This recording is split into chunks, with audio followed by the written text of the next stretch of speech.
Hello and welcome to episode 74 of Champion the Gamer. My delight this morning is to bring you Psy White. How are you? Hello, I'm very well, thank you. How are you? Super excited. There's so much I want to ask you about because you do a job that I love. And I want to ask you firstly, let everyone know what you do, who are you, etc. Yes, my name is Sai. I've been with Whatculture Gaming for about just over 3 years now. Most people at this point, I think, will know me as the editor of the currently bi-weekly show Choose Your Own Adventure, where I show up on pretty much every episode in some form.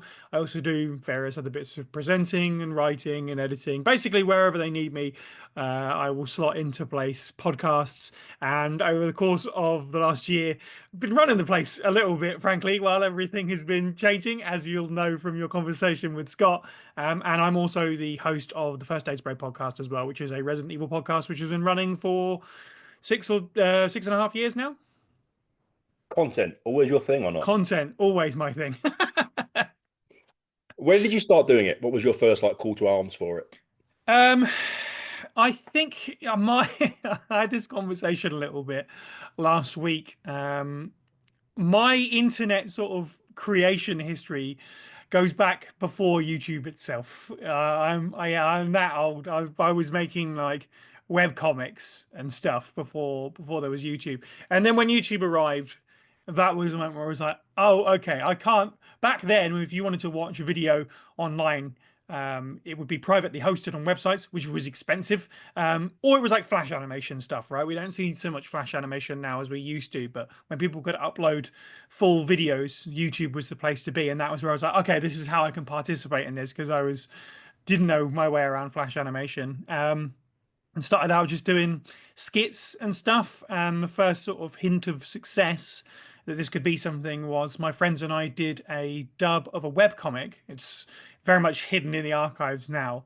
And I was like, oh, okay, this is gonna be something. And from there, it's just kind of spiraled. I've tried a little bit of everything, and this is where we are today. You said that so nervously about that thing there. Is someone going to find that at some point?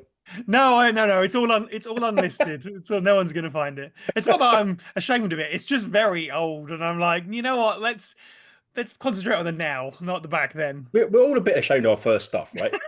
There is that a bit of shame there, right? I mean, I'm monotone now. Imagine my first video. It's horrendous. See, that's the stuff that I'm kind of like cool with some of it. After that period, I did like the solo video game review thing, which actually was really great because it was like a portfolio and it's really kind of what got me my job now. That stuff's all hidden because of the shame. That's like it's yeah, like you say, monotone, very kind of cold and boring, frankly. There wasn't much to it, but it worked. You know, it was kind of a display of skill rather than personality, I think. Because have you always been an outgoing person? Because that's something that fascinates me. You seem like a really measured, chill person, but are you quite outgoing, really? I don't know. It's difficult. I would say yes now, but not always. In school, I was very quiet. Unless so, and I'm sure many people can relate to this, unless I was around my group of friends, my clan, where you kind of feel safe to be yourself and kind of let that side of you out. And I guess I've just always tried to be in that space and surround myself with the people that make me feel that way. So yeah, I guess so, more so now than I used to be, certainly. Because then where does games fit in? What was your first foray into that? What was your first game console, possibly, or game experience? What can you think of? That's quite hard. There's a bit of a I'm terrible with like memory recall, especially the further back we go, it gets very blurry. But growing up, we had a Mega Drive. We also had a Commodore 64 in our house, which is an older console. So in theory, that came first. But I don't. It's a bit of a blur. But the earliest sort of thing that grabbed me was the Mega Drive and Sonic the Hedgehog 2. Specifically, that's if anyone would ask me that question, I'll always go back and say that was my first video game. There were a few Mega Drive games that I think, my entire family gathered around, and early Sonic was one of them a little bit, but I kind of stuck with it, and that became my character. I was a Sonic fan growing up, so that was the sort of entry point. And I have an older brother, so it was very much a case of he stayed with games and sort of, asked for whatever the latest hardware was. I didn't know what was going on. Suddenly we had a PlayStation, going, forwards and forwards until I overtook him in terms of, oh yeah, gaming is my thing. And then where does, because there's so much in that span I want to ask about, but Of Things like course. Timeless. You was Timeless this week. How was Timeless Yes, first it of all? was. Timeless was amazing, wonderful. Uh, You never know what these things are going to be like, especially smaller conventions. They can be all over the place, but the vibe was great. The venue was wonderful. The people who run it, bless their hearts, they really put their all into it. You could tell that it meant a lot to them. They did a fantastic job. The fans were great. It's always lovely to meet fans and, schmooze with YouTubers, several of which had a sort of important impact on my YouTube history. So it was lovely to meet them and talk to them in person. Because that's what I was going to ask about. Because a guy called Dan went, who I've had on this podcast. I've done his podcast as well, so I All know right. him well. And he met you guys and said it was lovely and everything. But it's like it must be awesome to see that connection with fans happen more and more now. Because I feel like I had this conversation with other people, but the internet is so massive. You think back from start to finish, i.e., when you first started to now, how much Mm, bigger it mhm. is. It's scary because it's endless. But in a weird way, it's almost better because you've got loads of little communities. And like you said, there are loads of little conventions and stuff. How do you see it now? Do you see it as a positive that there's so much stuff, or is it too oversaturated? For me, I don't think it's the oversaturation, but it, I guess kind of adjacent to that is more that it's everywhere. It's inescapable now, right? Everywhere, everyone, at least on this side of the world, is on the internet. And if you're not, what are you doing? And the access to create and kind of put yourself out there is great, but there is something weird about it because when I was growing up, if you spent too much time in front of the computer, you were weird. You were the outcast. What are you doing on the internet? It's a bunch of web pages where people go and espouse their loves for various things that they have created their own websites long before Facebook, fan groups and this kind of thing. People would have to go out of their way to make websites and web rings and connect parts of the community together. It's probably a good thing that we don't have to scour for it quite like we used to.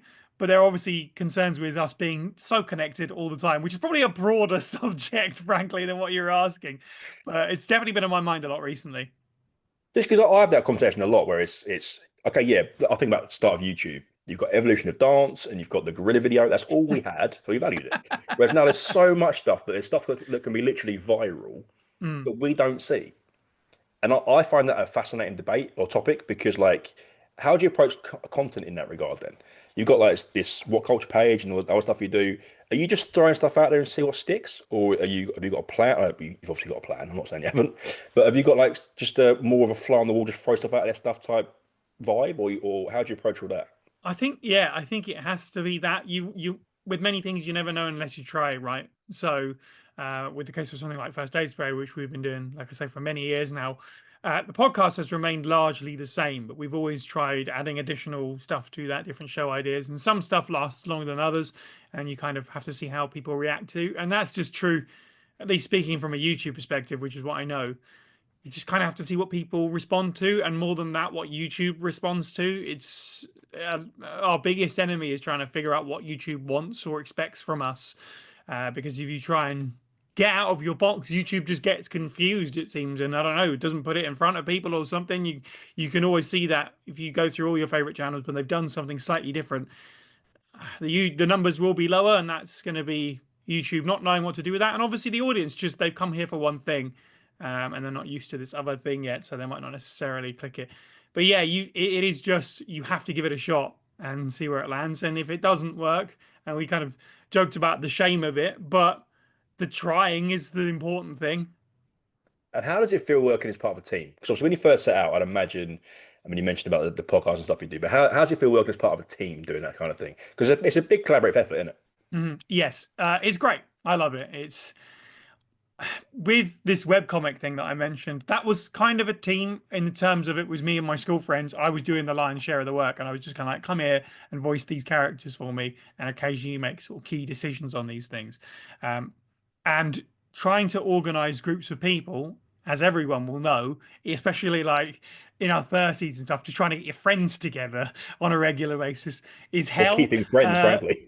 yeah, well, exactly, right? Yeah, yeah. So trying to organize a creative endeavor very much similar or worse, and which is why I sort of started doing the solo YouTuber thing, because it was like, right, well, I'm going to do all of this myself. I want to keep on doing this, and I can't keep waiting around for other people and stuff. So re-entering sort of a team-based space is slightly scary in that regard, but everyone is coming from the background of, oh, cool, I can relax a little bit now. And then everyone is also coming from the background of where can I help when someone is doing that relaxing. The collaborative process is great, frankly. Big fan of it. And also we have the opportunity to be like, hey, I want to do this one thing by myself, and we're kind of allowed to go and take a project and run from it from wherever you'd like to start, from wherever you'd like to end, if you are a writer and a presenter and an editor, or just certain parts of that, grabbing someone being like, I would like you to do this portion of it for me because I think you'd be a great fit for this project, is cool to be able to do that and kind of expand your horizons in that way. Do you ever sit just really quickly? Do you ever sit back and think how far along you are in the food chain because of how much you can actually do? You can edit, you can voice, you can because there's some people. It's funny, but it's deadly serious. Like there's some people can't do anything. If you know what I mean. Mm, Or you start out and some people do, and it's not a knock on them. We all do it to begin with. No face on camera, or right, there's a totally. whole host of different things people don't do at the beginning, whether they can't do it or don't want to do it, whatever. But you've Mm. got so many different skills and different like things you can do. Do you ever sit back and go, I'm achieving something here?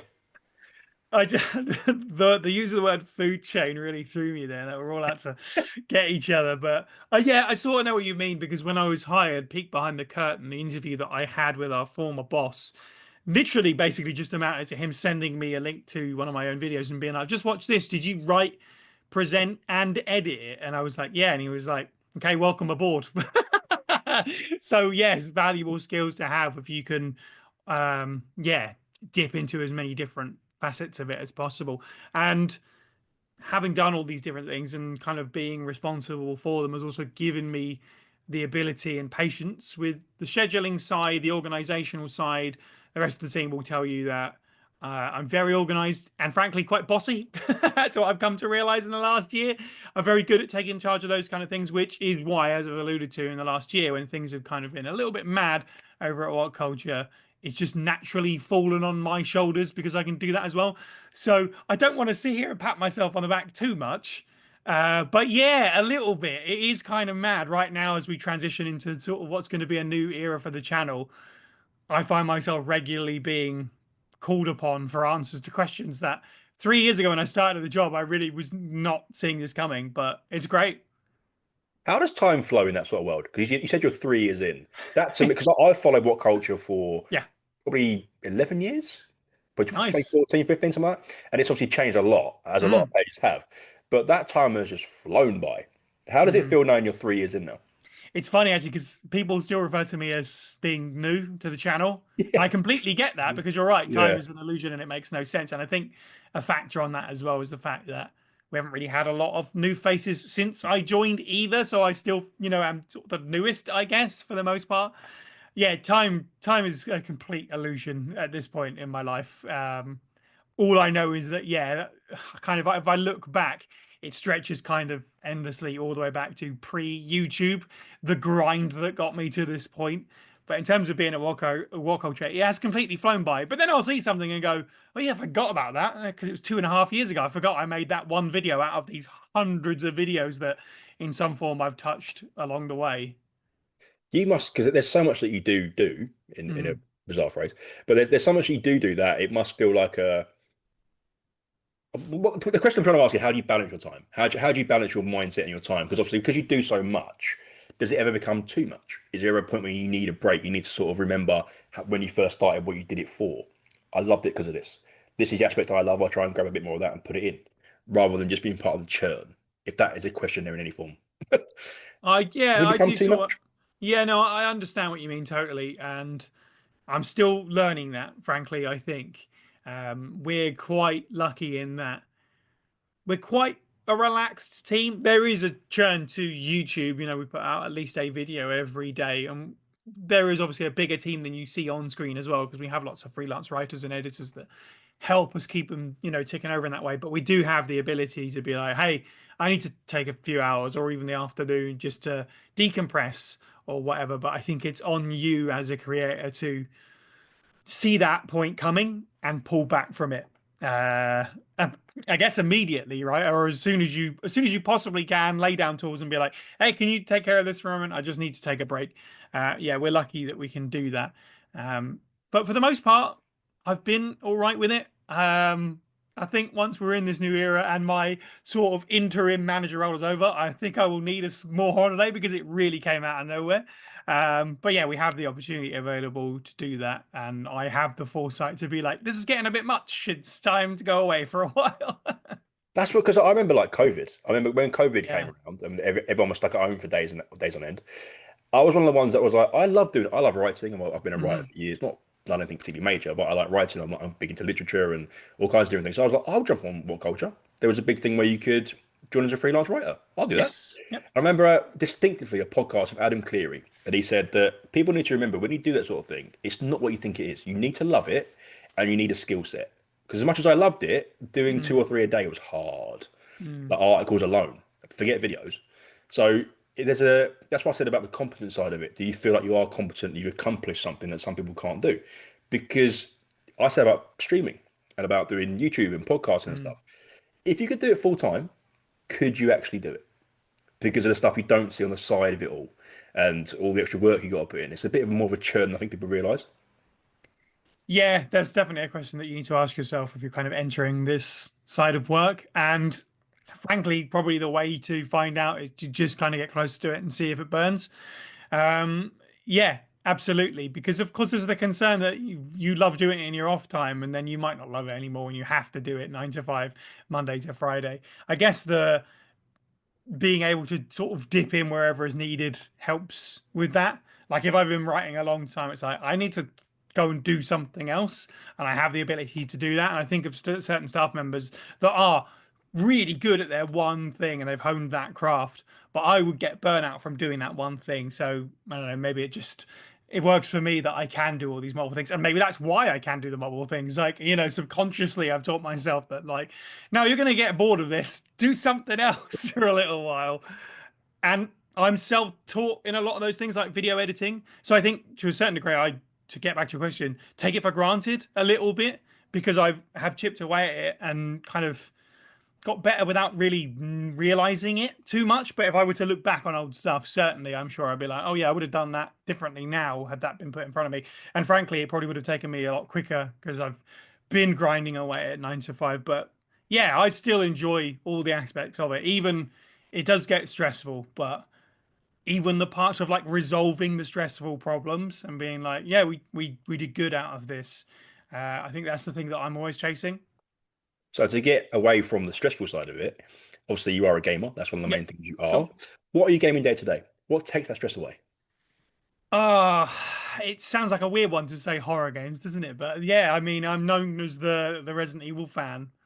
You can sort of tell when things have gotten a bit too much when you retreat into like your favorite Yeah. franchises and games, right? I need that comfort of something I know.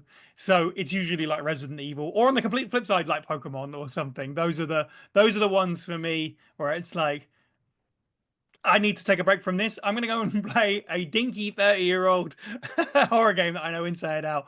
Just yeah, because it's like comfortable shoes, right? Are you playing? Let's talk Resi. Are you playing the So older versions of these? Have you got a lot of the remakes? Where are you dipping into those? 100% everything all the time. Omnivorous of the entire series. I will, and have played everything. Right now, as we sort of hurtle towards Resident Evil Requiem, I'm doing a bit of a series replay, just apropos of my own downtime. No content made out of it. Just felt like playing the entire series, I guess. Well, I started playing Resident Evil 1 and it's snowballed. So I played the 96 Resident Evil 1 for the first time in a few years. Just played Resident Evil 2, which is a breeze. I play that every few months. The classic Resident Evil 3 on PlayStation. And now I currently have Survivor and Code Veronica ongoing. So I'm making my way through in release order. We'll see if I get through everything before February. I'm going to doubt that I do. But since I'm doing it in release order, the remakes will probably have to wait. And there's so many in there. That's There the is so many. There's like yeah. 30 something games in the franchise now, and there's four of those are remakes somehow. Yeah. So I want to get into your stuff later about what you do off the side of things, but like I want to get into the hot take side of things. Now we do hot takes and solid debates, and I've got one tailored for you, but I'm curious what you're going to come out with. Now this can be anything from games, game developers, game industry, anything. Have you got a gaming hot take? I was literally thinking about this morning. I was like, what am I even really a hot takes person? I've got some, but they feel so overdone. And also, if I was to say I don't like Dark Souls. That's a personal preference thing. I don't know if that's a hot take. So I went You'd be to correct. a man of taste, I see. I went to the team group chat. I was like, "What are my hot takes, guys? I can't think of anything." And immediately, the wonderful Ewan Patterson was like, "Well, you like Halo 4?"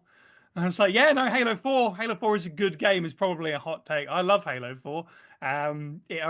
Part of that is that it arrived for me at the perfect time when all my friends were going off to uni and getting jobs. Mm. So, and I was just sort of stuck playing Halo 4 by myself. So it was a real like solitary experience.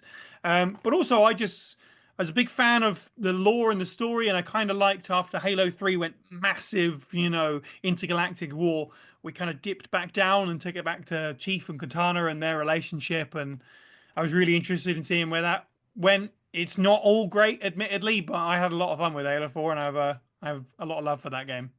I knew we could be friends because Halo 4 is someone to appreciate. It really is. Yes, Because yes. I've made that exact point to numerous people. Like the fact that it's smaller in scale Mm, is part of the appeal. Love it for yeah. it.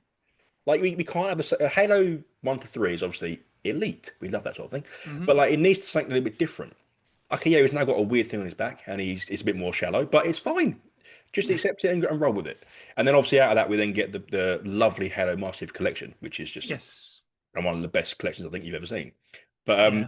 I'm with you on Halo completely. I really am. I don't think Halo full stop gets enough love now because it looks simple, it looks whatever. But back then it was the shit. it was amazing. So I'm completely with you. Yeah. Mm. I think the complaints that they try to start following the COD hype around this point are really valid, and that comes through in the multiplayer. I still think the Halo 4 multiplayer was really fun, and the stuff they added to it was really great. I've got a lot of good memories about. I think it was called Promethean Vision, which was there's like a set of armor abilities that give you really brief like perks. And one of them was like the ability to see through walls. I was like, this is game changing. So I was always having that. But yeah, I'm massively with you. I think you can't go bigger every time. I love them going kind of down a little bit and taking it down to the characters. I think what they did with the villain wasn't great. It was a build up in the books, which I was reading at the time, and they didn't really kind of pay it off with the villain. But the story of Chief and Cortana was great. Unfortunately for me, they really torpedoed that right at the beginning of Halo 5 onwards, and I think that is a contributing factor to why Halo, excuse me, doesn't feel nowhere near the giant that it should be. Is that the last two games have released as kind of mid to terrible, haven't they? I think 343 have should be commended for bringing it around in a lot of cases. I played Halo 5 Infinite just a few months ago, the multiplayer, and it's really, really, really strong. But it's going to be remembered for kind of a shaky launch and a bit of a meh campaign, I guess. Do you just go back to what I said earlier about you doing the comics and stuff? Do you read a lot in terms of video game stuff? Probably not as much as I should, frankly. I've probably, got dozens of half finished books somewhere. I'm a bit more of a non-fiction kind of person, and for some reason, I can find myself reading through that a lot easier than engaging with a fantasy book or something like that. And I'm not really sure why that is. Something about just absorbing existing knowledge. So I'll read books about, biographies and stuff, and good books on the history of video games and things like that. Certainly, yeah. So you're not the sort of person that would read a Splinter Cell book and get pissed off when they don't do the same thing with Sarah in the game. That's definitely not me. Sometimes. Just putting it out Oh no, really? there. No, I find that like interesting because people that read a lot and read video game stuff a lot, or even movie stuff, that Mm, that take the IP and get annoyed, but it's different. It's like it's a mm. movie, or it's whichever one it is. It's a vice versa. Like they make some affordances. So I was just wondering if you ever really cared about details that much. You mentioned Halo there. I wonder if it mattered to you or not. No, I think, yeah, I'm very good at just being like, well, this is a separate universe. This is a slightly different take on things. This you could even look at it as, in some cases, as an unreliable narrator. That's how I like to think of it. Sometimes this is somebody else's perspective on what happened. I think some of the Halo books, some of the early ones in particular, were pretty not out there, but they're like there's some major changes which we all just kind of accept as these are fun books, but they didn't really happen because the games take priority. And Resident Evil, I read through all the Resident Evil books as part of First Aid Spray, and they're good fun. They're really quite well written, frankly. SD Perry, who wrote those, has like a long history of adapting video games and films. She's done stuff like Alien and all kinds of stuff. And she's gone on the record to say that she did her best, but she was writing them as the games came out. So she'd write something, and then the next game would come out that would contradict what she'd already written. So in her book, she'd had to pivot. She had like Jill leave Raccoon City after Resident Evil 1, and then Resident Evil 3 arrived a couple of years later, and she was like, not really. She went back again, and it's a bit of a mess. But when we get into the actual adapting the beats of the game, it's really enjoyable to see what she does with it, how she gets around some of the more gamey aspects. She has characters literally like shooting locks off of doors instead of running around in circles trying to find keys. It's just like, what would you actually do in this situation? In some cases, you're faced with a giant monster. No, just run, actually. So you must love the Resi movies then, right? Uh, I don't mind a couple of them, you know. This is my one of my hot takes is, and I've said it's Oh many yeah. times, is that Welcome to Raccoon City is rubbish, but I love it. Oh really? I love it because it's so cheesy and it's Yeah. tropey and it's Yeah. just, but it's got everything you need in a popcorn movie. Hmm. And we've seen so much, like you said there about the games. There's so much Resi content that I Hmm. need, like the Lance Reddick TV show, the Netflix show. I Hmm. super enjoyed that. If it wasn't called Resi, it would have been Yeah. great. But because it was Sure. called Resi and it wasn't what everyone wanted, Hmm. I'm doing air quotes for those that can't see that. It's not the perfect Resi thing. So it's like, well, let's moan about it. No, enjoy it. It's different. The ending didn't make Yeah. sense, but that's irrelevant. It's just a point where, like, I just wonder where you sat on the Resi movies because you love the games. You're a big Resi fan. Do we get I, to number two and then quit, or do we love the fact that it's wild and wicked and wacky? do you know, I think time is kinder to them the further we get, because I think there's possibly an argument for Capcom taking Resident Evil a bit too seriously. The remakes in particular, they're great games, first of all, but they are a little bit dour in some places. Where some of what people love about Resident Evil is the campy, silly B movie side of it.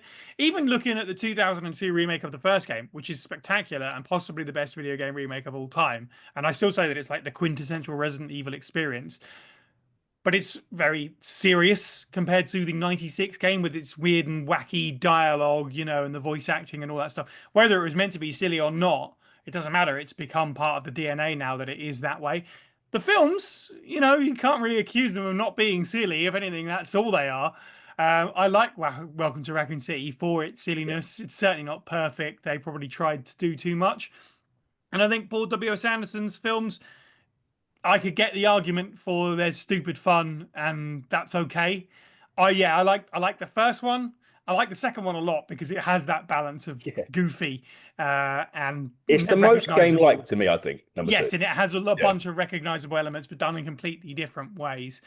They kind of lose me at that point, like onwards. But I think if I wanted to defend that opinion, it really has just more to do with the fact that you can be silly, but make it concise and like consistent, I guess is probably the right word. But you watch each movie back to back, and they just constantly rewrite their own history. And by the end of it, the last film has really got nothing to do with the plot of the first film.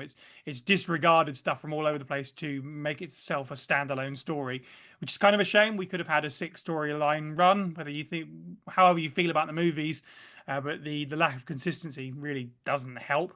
Looking forward to the future of it though. I'll always give everything a chance and see what it is. I don't know what I want out of a Resident Evil adaptation because they've tried everything, and Resident Evil is just so many different things now. I don't think you could satisfy everyone anyway. But looking at Zach Kreger, who is directing the next film, who's just done Weapons, which was a massive success by the looks of it. I haven't seen it yet, but apparently it's great. And Barbarian, which coming out of that film, they could have called that Resident Evil, and I would have been like, "Yep, that'll do. That's it for me." So I'm optimistic about that. because we do the next session, which is coaches' questions. But one question I've asked in the past is, which villain deserves their own game? And I would have thought Wesker is perfect, right? Yeah, I could see that. I think Capcom kind of shot themselves in the foot by killing him off. I think it's great they did it, you know, close off a story, begin a new one. But ever since then, they've kind of been chasing that, right, and trying to find other ways to bring him back or similar characters. Even going so far as with these remakes, everybody's of course speculating that this is a way that you can, if nothing else, bring him on screen again, and maybe even rewrite the history a little bit and have him stick around a little bit longer. It's quite surprising to me they haven't just gone a full out Wesker game. You're right. I could absolutely see that. What would you want out of that? Do you know something that Resident Evil hasn't done a lot of in the last few years? Partly, I think, because of the remakes. They used to do loads of spin-offs where they like the Revelations games and whatever, where they'd find a year where not a lot was going on in Resident Evil and plonk a story in the middle to kind of try and flesh things out. I think you need to find an interesting year in Albert Wesker's history and kind of set it and be like, here's what's going on between Resident Evil 1, where he gets back up again at the end after you think he's dead, and something like Code Veronica 4, where he kind of makes a bit more of a grand unveiling. Him scheming in the background, finding various viruses and coming up with his ultimate plan. Something like that, I guess, is potentially the most interesting thing to do with it. Because I'm just trying to find ways of backing my Netflix Lance Reddick show take, because obviously that delves a little bit into Wesker's upbringing and where Mhm, he saw things and what his logic was. mhm. I guess that's just why I like things a little bit different sometimes. Let's go into coaches' questions. So, as you're probably unaware, we do coaches' questions, which are I do questions on my page, TikTok page, and Instagram page about gaming, anything game related, bit fun and quirky, and some serious. And I'll throw two or three or four, depending on time, at the guests in front of me and get a reaction. So, question one is let's have a look. Which is the one I'm going to throw first? What is one thing gaming is missing? Oh, that's a great question. Do you know, it's a bit of a cheat answer, but probably sincerity, I think. And it's probably true of everything, right? We're in Yeah. capitalist hell at this point in 2025. But I was thinking last night, I think one of the guys at Xbox said recently that they are coming towards the end of the Xbox Series generation. They're wrapping things up, which is mad to me. It shouldn't be because we're 5 years in. So Yeah. it's like, yeah, okay, sure. But it's been a generation that will just be remembered for all the horrible stuff. I think, you know, um the number of layoffs over the last few years, studio closures, and there's just a lot of insincerity in video games out there where even something that seems like this was made for its audience in mind will then suddenly come with the caveat of here's a bunch of microtransactions or whatever and stuff like that. And there's obviously a bunch of studios doing this kind of thing in the indie space and otherwise. We saw it with Baldur's Gate 3 and now I think prophetic speech at the Game Awards about how this is where we should be moving, and we see the success of like Astrobot following that. I'm hopeful that that is a train we can keep riding back to what video games should be instead of so much corporate meddling. Oh, there's so much there. I mean, firstly, just real quick on Baldur's Gate, I agree entirely because it's Mm, sort of I didn't touch it to begin with, and then I jumped on it late. But I discovered the fact there's a game here that you can have, like you and I could play it the same way and have completely different experiences. yes. Like completely. That's whether that's character creation, character development, story arcs. I said about The Witcher going and play it doing contracts. They're constantly regenerating different stories Mm, is amazing. I don't understand why it isn't done more. Well, it's obviously difficult, but it should be trying to be accomplished more. And then the other thing was about sincerity. I'm with you. It's like the whole thing about a generation now. I remember I was listening to Carp 64, the fabulous podcast they do, and it was saying about the PlayStation. So the PlayStation's got this is it a failure question around it, where in actuality it kind of is, because a lot of the games you're saying that it's a positive for it aren't even out yet. And we're currently this long into yeah. so there's a whole thing there where sincerity is a problem because we're not getting what we were promised or what we had in Yes. previous generations. Mm. And so there's so much to dive into, but it's just interesting to hear you say it.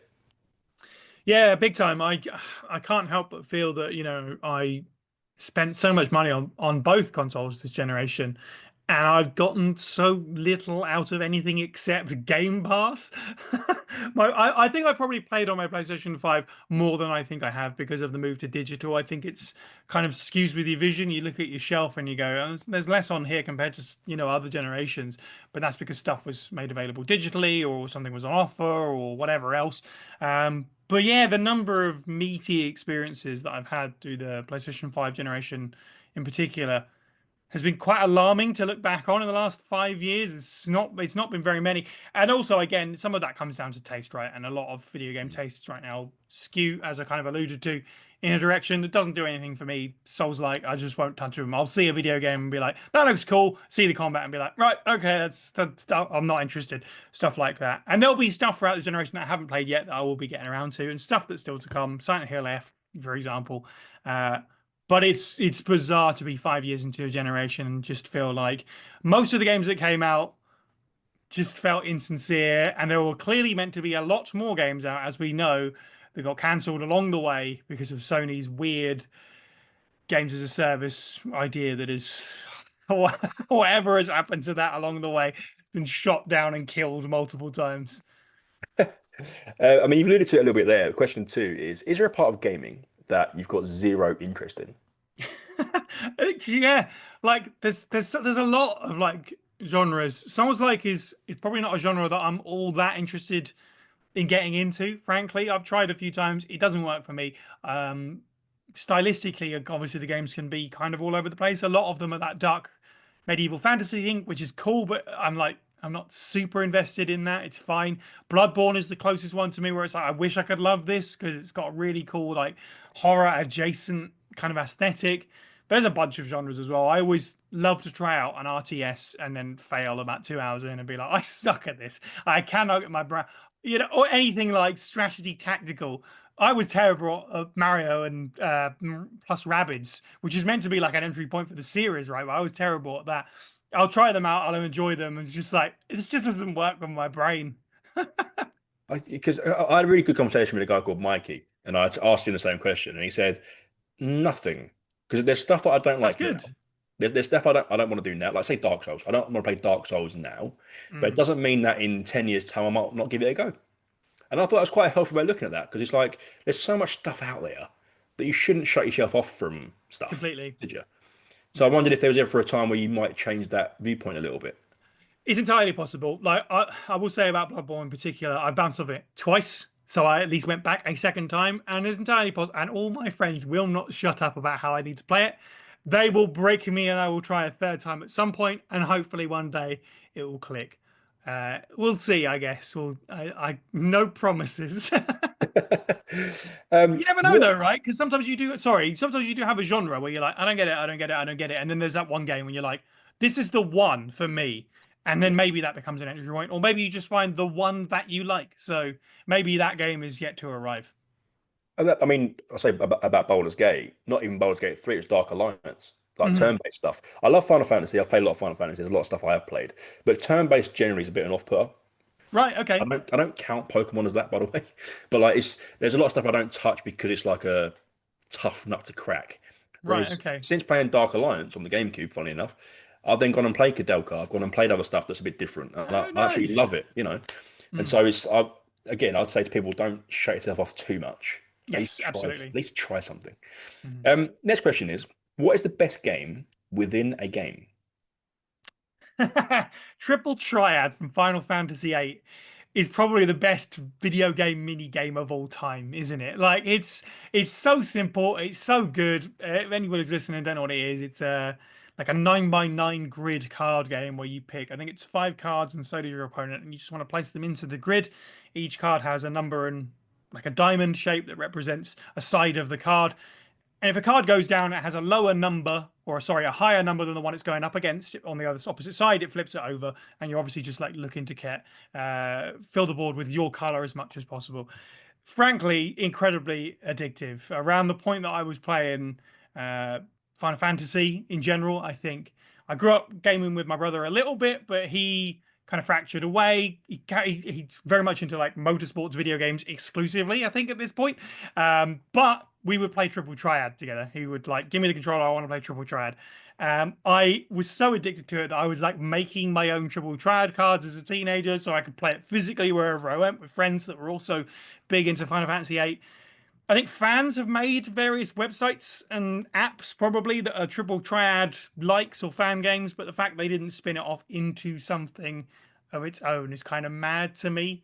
It was is Gwent before Gwent took off. Triple Triad is like the original video game card game, and it's still the best for me. I was going to say it's the Gwent I can actually play because Yeah. I love The Witcher 3 a lot. I just can't play Gwent. So I'm completely behind you there, completely behind you. What was because you mentioned about digital a minute ago? What was the last game you bought based solely on box art? Oh my goodness. I don't I it's probably like 20 years ago. Honestly, I couldn't even tell you. I Yeah, because I've just been kind of following the industry so long, it's very much been a case of I've seen this in a magazine, I've read what they've had to say about it, right? Or even when you are growing up and you have less income, limited income, you have to know for sure, right? And everyone has that same kind of memory of like back in my day, we get two video games a year, maybe Yeah. three, birthday, Christmas, and some pocket money saved up or something. So you kind of had to be sure. So we all, at least for my taste, it was like I've got to buy something out of a franchise that I know is going to deliver a certain kind of experience or a certain level of experience. So yeah, unfortunately I don't think I have a good answer for you on that. I have one that I was just kind of like, yeah, that's fine. When I kind of similar to that, when I bought my Xbox 360, I saw all the reviews for Sonic 06, but as I've said, I grew up a Sonic fan and I had to know for myself. And I went to a local Argos and they had for like one of those 2 for 20 deals or whatever it was. And I was like, right, I'll get Sonic 06, find out what it is. There's nothing else here I want. So I said to my partner at the time, anything here you take a punt on? And she went, Viva Pinata, that looks cute. I was like, sure, fine. Don't know anything about it. Sonic 06, I think we played it for an hour. Terrible game. Viva Pinata, there we were at like 3 a.m. So it's not necessarily a case of the box art, but it was the pleasant surprise, I guess.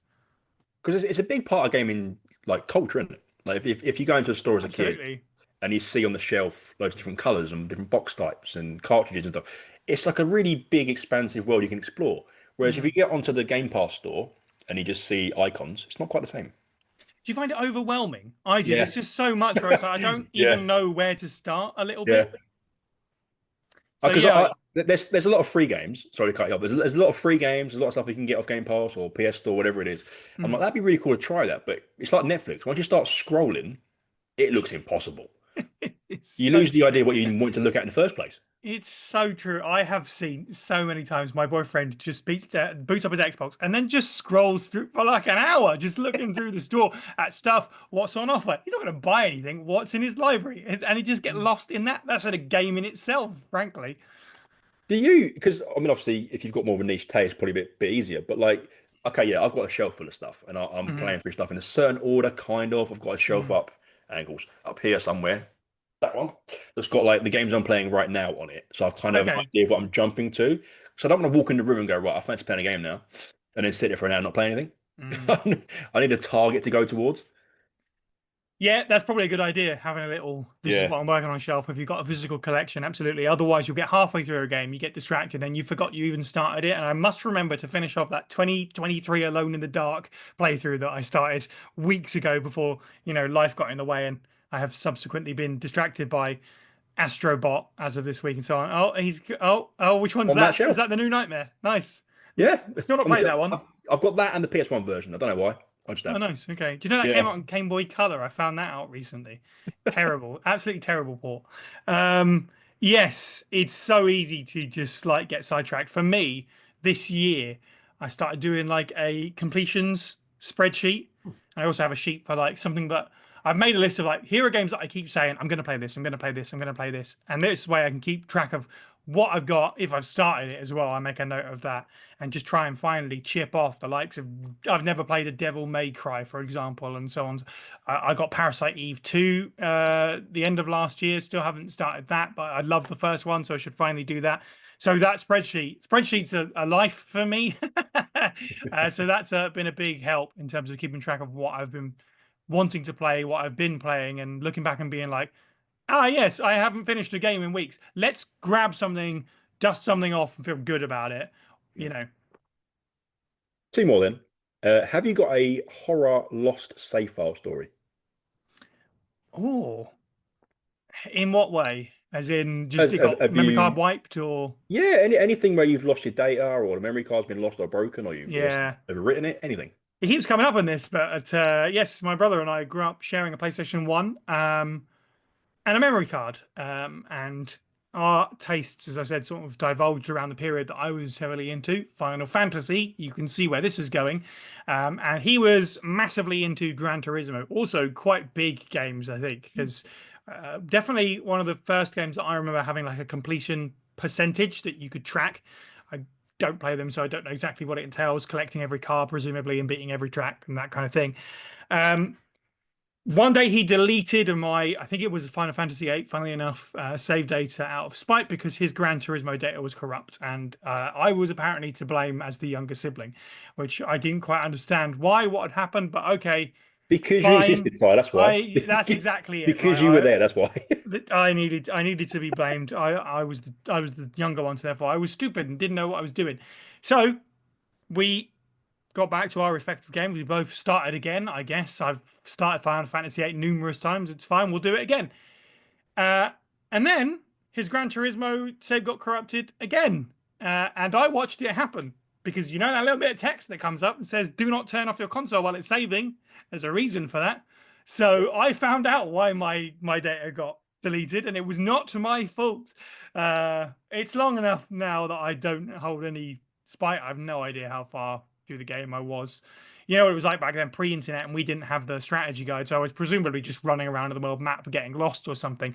But I do remember the feeling of like, oh, my hard work gone for the first time. I quite like he said, there's enough time passed now as if it's like just happened. You think you've only just got over it. It was a journey. Yeah. Okay, let's talk about that journey a bit more. So the last one is, what is something in gaming or in content creation you're yet to do, but you plan to? Oh, that's a great question as well. I think, do you know what? I'll make a bit of a soft announcement. Hopefully it goes right then, I guess. Um, with Whatculture in particular, we have, I think historically, I don't want to throw in anyone under the bus because of the nature of the work. We've always got to focus on what's happening right now and what's next week. There have definitely been attempts to do more with social media and community, and they just haven't really lasted. And it's something that I've been banging on about for years, and it's something that I'd like to do more of this year and moving forwards is to build more of both of those things, more of a social media presence, and more of a community presence as well. This year we started the official Discord server as well, which was something I just kind of did slightly on a whim, with Twitter going the way that it was. We were like, let's try and kind of create our own space. And I know lots of people, including myself, wanted to jump off that platform. So it was a way to stay connected with the audience a bit more. And that's a space that I want to grow and do more with, and experiment with, and connected to the social, and just kind of engage with our audience more on that kind of stuff. So that's something that hopefully you'll see more of throughout the next year. You've had, because with Rock Culture in particular, because again, let's say a decade, I followed it for a decade, and I've always felt as if no matter what was happening up top, or I'm not speculating, I'm just saying in terms of Mm. business, no matter what's happening in and around it, there's been this like community of it. Yeah, totally. I've listened to the wrestling fellas for I don't even know how long now, but I've been Hmm. listening for so long, the gaming side of things for so long, and you get connected as a fan to these people, and Yeah. it feels like Rock Culture has always been open to input, or like Yes. they're keeping their finger on the pulse of what is happening. But maybe now is a time where you're grasping that a bit more and saying, look, we can actually be a bit more connected even with this Discord server. And I know there's a TikTok thing now and an Instagram people are doing. It's Sure. great. I think it's Yeah. fantastic. Yeah. Yeah. You're absolutely right. It was if you listen to whether it's the wrestling guys doing their thing, or on the Friday podcast we do with the Untitled Banter podcast, which is a lot of question and answer stuff, you'll often hear the same usernames and stuff, right? And in the Discord server, we get to interact with those people, and also the audience gets to interact with each other and be like, oh, I recognize your name from the podcast. I've also had my name read on the podcast. And these people get to meet, and it's cool to see them kind of engage in conversation when they otherwise wouldn't, because, yeah, they're submitting to us, but they're not necessarily engaging with each other. And through doing First Aid Spray, that's been a great part of that. We've always had a Discord server. Being able to build that community has been really special. And I want to bring that to Whatculture and push that and see where that can go. And yeah, what opportunities that can potentially afford all of us as an audience and as the creators as well. Because I've been on Twitter for I don't even know how long now, but like I've had that experience where I've come. I mean, Matt Rain is obviously the big one for the wrestling side of things, Yeah, but sure. there's so many people that I know of through Mm. Twitter because of it. And like you said there, because you see the same names constantly, we've had conversations, we've had chats, we've discussed things about the podcast we've listened to. It's been amazing. So I'm glad to see that's kind of one of the big pushes, and I'm excited to Mm. see where that goes. Um, let's go into the last part, which is creator spotlight. So this is your Okay. chance now to shout out either creators you really enjoy, or if you're not comfortable doing that, that's completely fine. We don't need names, but just give us an idea of the type of content you enjoy and why you enjoy it. I was thinking about this one. It's kind of all over the place in terms of my sort of YouTube algorithm and stuff that I take in. But I think the thing that I kind of wanted to focus on shouting out this is that every time I boot up YouTube now, because I use this to have on in the background, I'm working. I get a lot of recommendations for like particularly like Mega Drive remixes of video game tracks. I love the Mega Drive's sound chip. I make no secret about that. Part of that is definitely nostalgia growing up with it, right? But it's got that like chunky bass to it. It's great. And yeah, YouTube loves to recommend me a bunch of channels of people that I like doing remixes of pre-existing Mega Drive songs through different, slightly different sound chips, or just taking something like I talked about RTSs. I'm terrible at Command and Conquer. Great soundtracks though. Here's what they would sound like if they were on the Mega Drive. And there's a bunch of channels that it's constantly recommended me, and every time I see them, I click it. Yes, I would like to listen to something from the Castlevania Symphony of the Night soundtrack in Mega Drive. Absolutely, I would. So these have all got like a few thousand followers, and they deserve so much more. There's Neo Thunder X, Savaged Regime, and R Clay. The letter R and the word clay is one word. Those are the three where, like, if they show up on the feed, I'm like, yep, I want some of that, please. I didn't. I've surprised myself this year. I think I've used YouTube Music more than like Spotify or any other platform. Um, just because it's good for like if I'm writing something or I want something with no vocals on, just some background noise to keep me kind of focused but not distracted.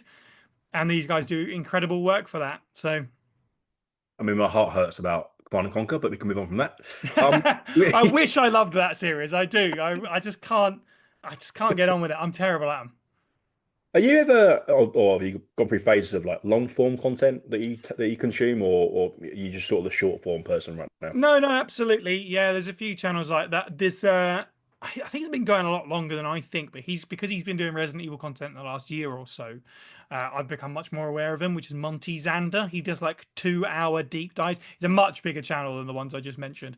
But I love that kind of thing where it's like, this is someone who clearly loves what they're talking about enough to talk about it for 2 hours, or at least has lots to say on a subject. So feels a certain type of way about it. And also, I just love a video where it's like, I'm going to watch a bit here, and then I'll find, I'll dip out from this point and I'll come back later on my lunch break or whatever and just steadily consume something in parts where, whether it's I'm eating or doing my makeup or something like that, just something on as background noise or whatever. Or I'm just in front of the TV and it's like, yeah, let's actually focus on this for a bit.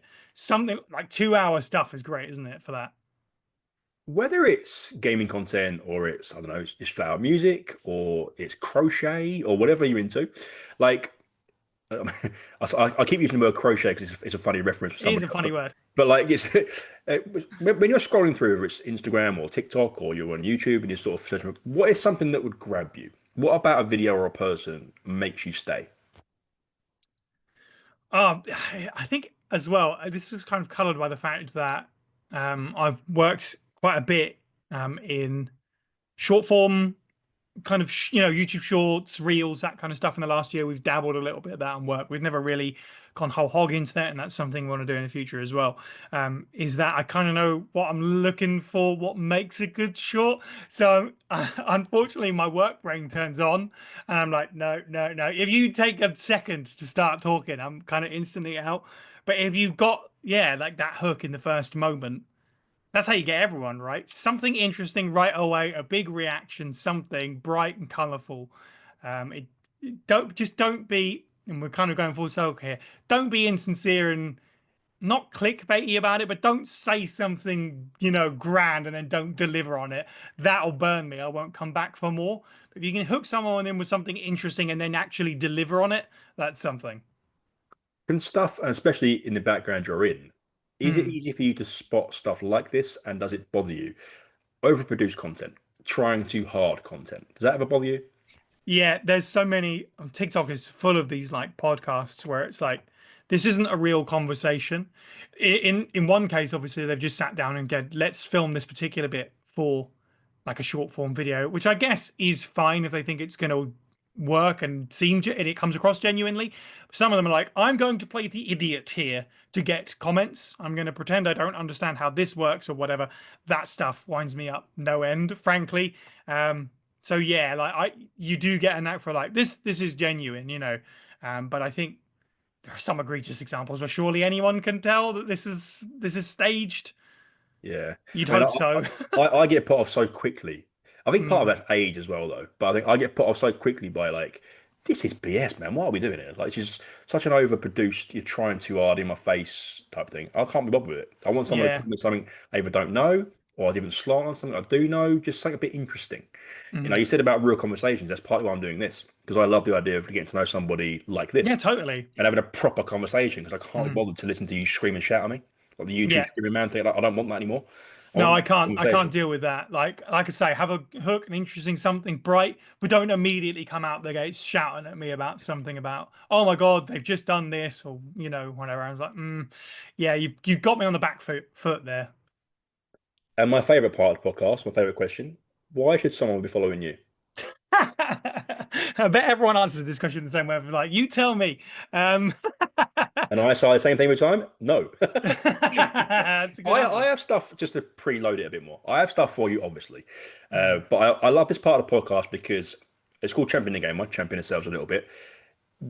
There's stuff that people gravitate to you for. I'm just interested in if people ever recognize that in themselves. Mm. I think, yeah, I don't think we could all collectively be better at that. And I definitely include myself in that. Going to Timeless last week was a real kind of moment of like, damn, I have really grinded my way to this point. And there are lots of people, and some of it is luck, certainly. There are obviously so many different ways into content creation and media. But I really just kind of knuckled down for like a decade and just tried a bunch of stuff until something clicked and I managed to make it my full-time work. And I think, as I said previously, I kind of take that a little bit for granted and being so self-taught. So when someone comes to me with a question, sometimes I feel bad for thinking, oh, the answer's obvious to me. It's like, well, of course it's obvious to me because I do it every day. So, I guess there is a certain level of like experience and hopefully wisdom that you can kind of impart on that. And if nothing else, I think I know basically everything there is to know about Resident Evil. So if you have a Resident Evil question, I've probably got an answer. Do you feel like you've got, and I've thought about different ways of asking it, but you've got a voice. You've got this thing that people gravitate to and will take stock in. They'll invest in who you are and what you're trying to convey. Do you feel that way? I'm gonna have to say I assume so. Yeah, I would otherwise people don't continue to tune in. And First Aid Spray, we just hit 100 episodes, and that's just the main show. We've done various other like bonus podcasts, and like I say, we've tried loads of stuff on the YouTube end. But in terms of the main podcast, we just hit 100 episodes, which is crazy. The people that have supported us in any stretch of time throughout that 6.5 years, some since the very beginning have stuck with us all the way through, supported us via Patreon, sent lovely messages and reviews in. And it's incredibly touching to know that you've impacted people's lives like that. So when you get that through, it is kind of confirmation that, yeah, clearly I'm doing something right. I must be not horrible to listen to, engaging, yeah, or charismatic in some fashion, I guess. Otherwise, people wouldn't keep tuning in. Well, I know for me, it's uh, there's a hard balance to strike where you can give information, you can be entertaining, you can be Mm, engrossing to watch, but also be sincere with it. You mentioned sincere earlier, and I feel like the likes of yourself do that really well. mm, There's a balance that you've struck there where it's like I can trust what Psy is saying because of a number of reasons. It can be the fact you love it so much. It can be the fact you're telling me that you don't know anything about it, but you're willing to learn about it. You're mm. willing if you ask me a question as a fan, so let's say I'm watching your video and you say, "Oh, can you help me with this and to help me learn this more about it?" I can tell you something and you take it in. You wouldn't just shun me away as a fan Absolutely. and whatever. So I feel like if people are going to try and find who you are and find out what you do, it's easy to gravitate to because it's real, it's sincere, it's authentic, and I love that. And I Thank you. wondered if you would listen to that and say, "Yeah, that makes sense," but I'm going to shun away now. Can you No, no, can you I actually embrace that? I completely agree. Like, and to bring it back to the first aid spray again, we recently had this conversation um, as a team in the last few months. There is you'd be surprised if you're just kind of like a more casual Resident Evil fan or whatever, just how many different pockets there are in terms of people making podcasts and YouTube channels and stuff like that, of all different sizes and shapes and followings and stuff. A lot of them are kind of his it's word of the podcast. A lot of them are very insincere, and a lot of them are looking for the big numbers. And there is obviously you have to play the game. You have to title YouTube videos a certain way and make an interesting thumbnail. I totally get that. There's a lot of people out there who just go about it in a way that is just kind of gross and doesn't feel genuine and doesn't feel like they're trying to make something out of this. They're just like, this is an opportunity for me to get some clicks. If they make a living off of it, I get it, it pays you bills, but there is a way to do it that is not using AI thumbnails and just how can I crap on this thing? Because that's what gets the most clicks. Yeah. And yeah, we said as part of this team conversation, the thing that sets us apart is authenticity and sincere about everything. We try not to crap on everything. We try to find something nice to say about everything. And if it's something's crap, we'll tell you why we think so in a measured kind of way. And yeah, sincerity is at the heart of everything we do at First Aid Spray.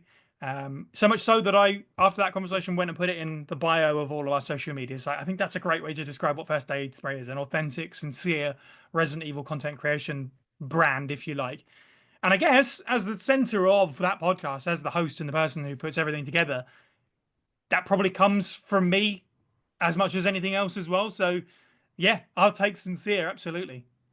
And I mean, the obvious word is substance. There's a thing where you have this level of competence, and again, if you're talking about something you really love, that makes sense. But you're willing to show the workings of how you Mm, got to this point, or the journey you've been through as a person, or and you've stuck to your guns on this topic, or you've whatever. You're showing you as well, which I yeah. think people can really appreciate. I don't like. I mean, faceless challenge is a bit different because there's a guy I follow called Game Boy Customs who never shows his face, or the Chris Smoo effect I use, where like you never see his face ever, but you love the guy because he's hilarious and he's just charismatic. Hmm. I'm not saying that. I'm saying faceless in terms of they seem empty. You see they're doing it for the Yes. likes and clicks, for Yeah. the fake interactions, whatever. Whereas the likes of yourself, you don't do that. You give Hmm. us like a real you that we can then support. I say it all the time about you use like I don't know TikTok promote or any kind of tool that grabs your and grows your following massive, but it's not organic, it's not real. So if you're ever in trouble or if you put a video out on your personal account saying I'm struggling today, whatever, you don't get support from people because it's not there. Hmm. If you say Yes. I've got to miss a week because of so and so reason, I'm going through this or my dog's died or whatever it is, right? Hmm. If you got a real connection with people, that's fine because they'll say, "No, we're here for you. You reach out if you need it, or Yeah. we're here when you come back." You don't lose your 4,000 followers because you bought them. Do you know what I Yes. mean? Big There is time. that level too. Yeah. Yes, they're here for you as much as the Mm. content, I guess. Yeah, completely that. That is definitely the difference between doing something authentic and doing something for the sake of it's weird, isn't it? Because there's all these different kinds of audiences. Some people will be here Yeah. for just the soulless stuff because they just want the info, or they just want a place to go into the comments and spew their own opinion, usually negatively. So, yeah, being able to kind of find that line and being like, no, we're on this side, the right side, if you will. Yeah, that's massively important to me, I think. Because just to sort of wrap that point up a little bit, where I always say about the internet being so endless, it's so endless now that we're moving into the small pockets of communities. I don't need to see these big viral creators anymore because there's so many Mm, wonderful smaller creators. The fact they're mm, smaller is only in name. They're still going to make their content, they're still going to make their bread, so to speak. But you just got to go out and find them. You yeah. don't need to be swept up in the toxic negativity of everything. Um, to finish off, then, we always do this. Is there anything you want to finish with?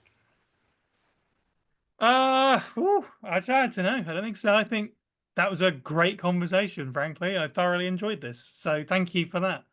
No, It's always I fun to do stuff like this. honestly, it's been a delight. I mean, I've hopefully we've all learned something. I know I have. And is there anything you want to plug? Anything you want to share? I know you've mentioned about your podcast and everything, but is there anything you want to throw out there? Yeah, I mean, I will say it again, if you are a Resident Evil fan, big or small, frankly, come check out First Day Spray podcast. We have at this point, 6.5 years in, covered near enough everything in some fashion. We're about to do Resident Evil 6 finally for the first time, so that's been fun playing through that again. But our team is made up of people from all different sides of the fandom. One of our guys was a brand new fan when he started, and yeah, we are very much newbie friendly, but also die-hard friendly as much as we can. It's Resident Evil, as I said earlier, is many different things for different people, and I guess we try to be the podcast equivalent of that, I guess. Incredible. I mean, I'll plug everything I can always. I mean, I've been a massive supporter of Whatculture for over a decade. Thank And you. I'll continue to, and I'm excited to see where it goes next. I know you've got a new manager on board for gaming, which is Yeah, exciting. yeah. And again, hopefully we'll see more with that soon. Hmm. You've been episode 74. I'll catch everybody on the next one. Thank you.